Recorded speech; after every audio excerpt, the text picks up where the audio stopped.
Šodien iesim buliņu mezglu. Buliņu mezglis ir domāts, lai sasiet divus vienādus striķus, tāpat kā plakanīs, bet šodien vairāk pa buliņu mezglu. Tad ņemam vienu brīvo galu, kurā uztaisam mēs cilpu, jeb uzsienam parasto mezglu, kurš šajā gadījumā mums izveidojās, bet šo striķīti mēs atstājam iekšā un nedaudz savalkam. Neizvalkam vienkārši ārā. Un savukārt otru, tad mēs ievietam vai no augšas vai no lejas, tas varbūt nav tik svarīgi.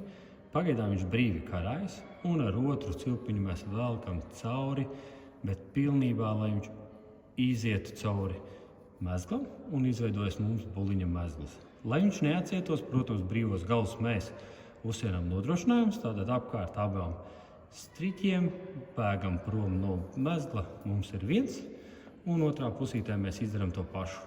Tātad mēs apkārt abiem mezgliem, šeit cauri, un mums ir izveidojies buliņa mezglis, ko mēs varam savienot divas vienādas striķus.